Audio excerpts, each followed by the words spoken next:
What if a forest wasn't just a forest full of trees, but a place where gods themselves still exist? And what if someone tried to take away the land that those gods had blessed?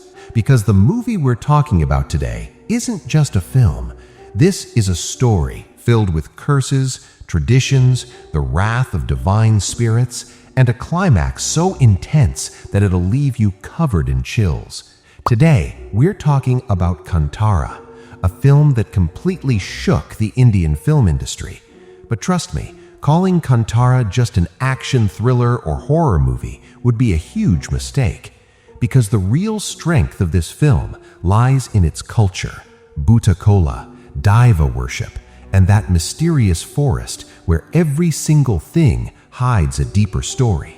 And as the movie keeps moving forward, you slowly start feeling like something supernatural is truly present here.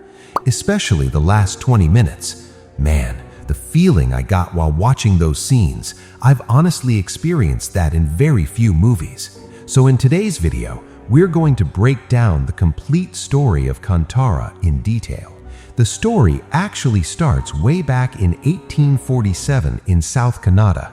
There's this powerful king who has everything: a huge kingdom, a loving family, respect from his people. But despite all of this, he's deeply unhappy. He can't sleep, he's restless, he's spiritually lost. So this king embarks on a spiritual journey to find inner peace. He visits temples, meets with holy men, but nothing works. Finally, a priest tells him that he needs to go on a solitary journey to find a divine power that can bring him peace. The king ventures into the jungle alone, and one day he hears this mysterious sound. It's haunting, almost calling to him. He's not afraid. Instead, he follows it, and there he finds a stone. When he places his weapon in front of this stone, he suddenly feels an overwhelming sense of inner peace. This is the moment everything changes. The king wants to take this stone back with him, but then the villagers appear. They tell him, "You can take whatever you want, but you cannot take our Daiva Panjuruli." Then one of the villagers gets possessed, and through him, the Daiva speaks directly to the king. The Daiva says, "If you take me with you, who will protect these people? If you want my blessing and my presence with you, you must give this land to these villagers, as much land as my voice can reach. In return, I will come with you, and I will ensure your spiritual peace throughout all generations. But understand this, I might forgive you if you make mistakes, but Guliga, my companion, will not." The king agrees. He takes the Daiva, establishes it in his kingdom, and gives vast amounts of land to the villagers. From that day on, the king lives a happy, prosperous life. Now, before we move forward, you need to understand the coastal Karnataka culture. The people in regions like Udupi, Mangalore, their mother tongue is Tulu. They believe in Daiva. These are supernatural spirits that protect the people. These spirits are worshipped in temples called Bhutastanas.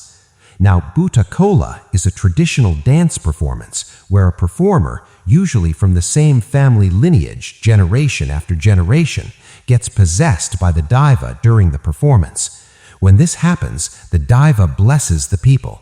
Sometimes during Bhuta Kola, the Daiva even resolves personal and village disputes. There are many different Daivas in Tulunad, and each one has its own story. Some famous ones include Panjuli, Guliga, and Kalakuta.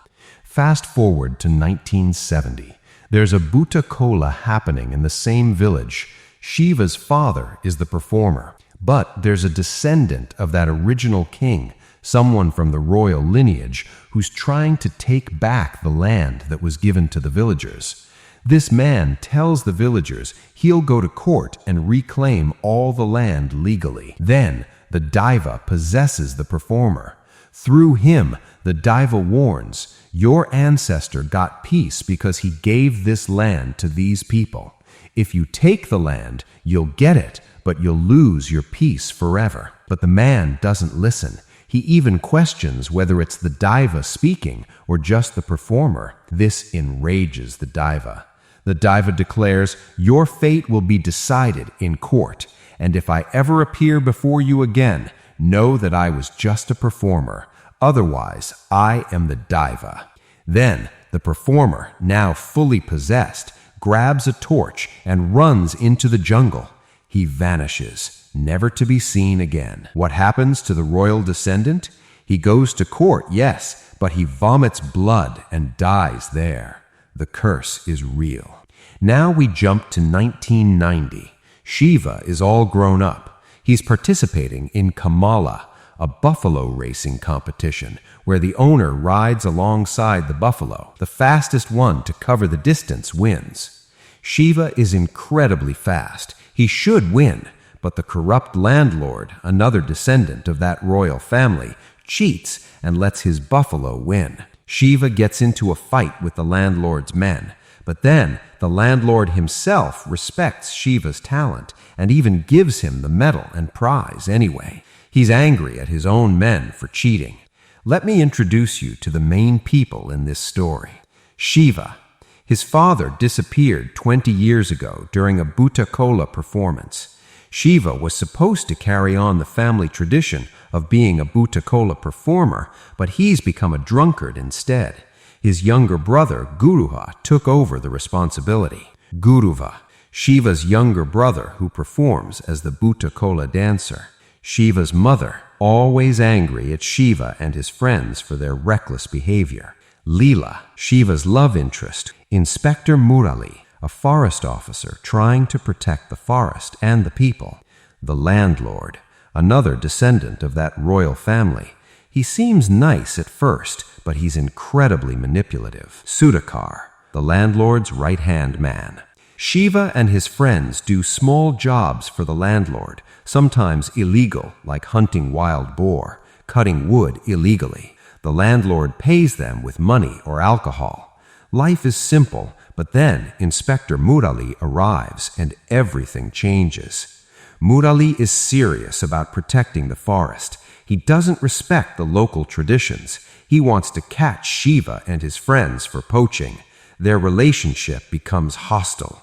They're now enemies. Then the inspector decides to declare the entire area a reserved forest, which means no one, not even the landlord, can legally own it. But this also means the villagers' homes and fields become illegal. The villagers panic. Meanwhile, Shiva keeps having nightmares about his father disappearing. Once, he even sees a wild boar wearing ornaments, clearly not a normal animal. He also sees visions of the Daiva in his dreams. Then, Leela comes back to the village. She's trained as a police officer, and Shiva uses his influence to get her posted in their area. On her very first day, the inspector comes to measure the forest and mark encroachments, illegal constructions. The villagers fight with the police. Shiva joins the fight and gets arrested. To solve the land issue, the landlord brings a lawyer who tricks the illiterate villagers into signing documents. Without realizing it, the villagers sign away their land to the landlord. It's all legal now. Leela gets criticized by the villagers for being with the police. She had just joined. Meanwhile, the inspector discovers what happened. The landlord has legally taken all the villagers' land using a corrupted lawyer. The inspector decides to help the villagers. The landlord hears about this and calls Shiva out of jail. He lies to Shiva, telling him that Inspector Murali killed Guruva. He wants to provoke Shiva into killing the inspector. Shiva is devastated. He goes to the blacksmith to sharpen his sword, ready to kill Murali. But the blacksmith tells him the truth. I saw Guruva in the landlord's jeep. When the landlord came back, Guruva wasn't with him. Shiva realizes the landlord is the killer. Shiva confronts the landlord and his men. They fight. Shiva is stronger and leaves them bruised. Then, riding through the forest, Shiva sees visions of the Daiva. His bike crashes. He walks deeper into the jungle with a torch, sees that supernatural boar again, and follows it. He reaches the exact spot where his father disappeared all those years ago. Here, Shiva hears the Daiva's voice guiding him. The Daiva is communicating with him. Shiva returns to the village, completely calm now, and tells everyone that the landlord killed Guruva. The inspector explains that if they make this a reserved forest, the landlord loses all rights to the land. The villagers can stay and live there legally, but it won't be their property. It will be protected forest land. But the landlord decides to massacre the entire village. He comes with his armed men and attacks.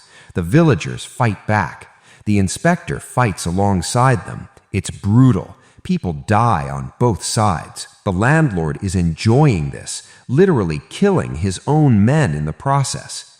In the chaos, Shiva's friend Bula dies. Sudakar, the landlord's right-hand man, turns against him because he realizes the landlord is evil, but the landlord shoots Sudakar anyway. Shiva fights toward the landlord, but one of the landlord's strongest men grabs Shiva by the neck and lifts him into the air. Shiva's body goes limp. As viewers, we think he's dead. The landlord celebrates his victory, taunting the remaining villagers. But then, something supernatural happens. The Daiva appears. The Daiva possesses Shiva. His eyes open. His body moves with an otherworldly power. What we're witnessing is not Shiva anymore. It's Guliga, the companion Daiva, taking complete control. Through Shiva's body, Guliga systematically kills every single one of the landlord's men with superhuman strength. It's absolutely terrifying and breathtaking. Then, through Shiva, Guliga speaks to the landlord directly. "You've committed so many sins. Did you think you'd escape? Panjuruli might have forgiven you, but I will not. Your blood will water this land." And with that, Guliga kills the landlord. Trust me, this final 20-minute sequence is absolutely stunning. The acting, the music, the cinematography, it's absolutely world-class. You will have chills throughout. Days later, we see Shiva performing as a Bhuta Kola dancer. He's now the performer for the village. During his performance, he transfers the responsibility of protecting the village to the inspector and the other villagers. We learn that Leela is pregnant with Shiva's child. After the performance, Shiva walks into the forest, just like his father did all those years ago. As we watch, the Daiva that now possesses Shiva greets his father's Daiva. Then, both vanish into the forest. The implication is clear. Shiva actually died in that battle. The Daiva gave him just enough life force to finish what he needed to do, to kill the landlord, to protect the village. But once that was done, Shiva's time was over. He joins his father in the spiritual realm. In the post-credits scene, we see Shiva's son, now grown older, listening to Shiva's friend tell stories about his father. This shows us that eventually Shiva's son will also become a Bhuta Kola performer and carry on the family tradition. Okay, let me be real with you.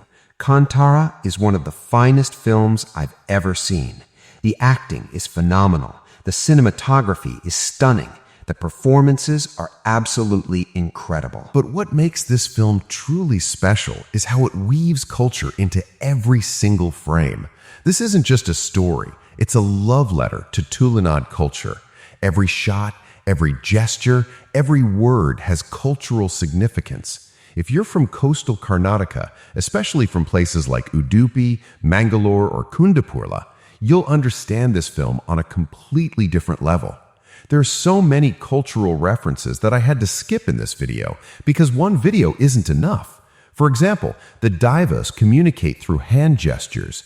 Guliga asks for specific food, which has historical significance in Guliga's mythology.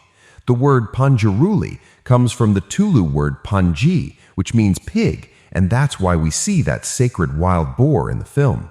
Every Daiva has its own personality, its own story, its own nature. If you're sleeping on this film, you're missing out on something truly special. The acting is phenomenal. The cinematography is gorgeous. The performances are breathtaking. Every single aspect of this film is masterclass. If this film is still playing in your local theater, watch it with subtitles. Experience it on the big screen. You won't regret it.